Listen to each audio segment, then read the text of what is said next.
بسم الله الرحمن الرحيم. يا أيها المزمل قم الليل إلا قليلا نصفه أو انقص منه قليلا أو زد عليه ورتل القرآن ترتيلا إنا سنلقي عليك قولا ثقيلا إن ناشئة الليل هي أشد وطئا وأقوم قيلا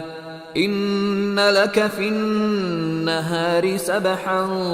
طويلا واذكر اسم ربك وتبتل إليه تبتيلا رب المشرق والمغرب لا إله إلا هو فاتخذه وكيلا واصبر على ما يقولون واهجرهم هجرا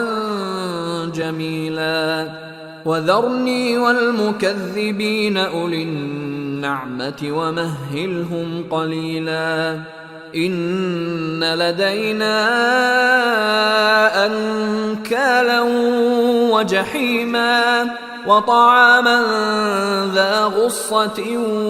وعذابا أليما يوم ترجف الأرض والجبال وكانت الجبال كثيبا مهيلا إنا أرسلنا إليكم رسولا شاهدا عليكم كما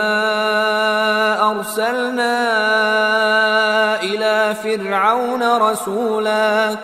فعصى فرعون الرسول فأخذناه أخذا وبيلا فكيف تتقون إن كفرتم يوما يجعل الولدان شيبا السماء منفطر به كان وعده مفعولا إن هذه تذكرة فمن شاء اتخذ إلى ربه سبيلا إن ربك يعلم أنك تقوم أدنى من ثلثي الليل ونصفه وثلثه وطائفة من الذين معك والله يقدر الليل والنهار علم أن لن تحصوه فتاب عليكم فاقرؤوا ما تيسر من القرآن علم أن سيكون منكم مرضى وآخرون يضربون في الأرض يبتغون من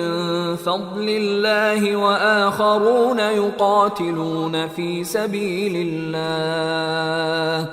فاقرؤوا ما تيسر منه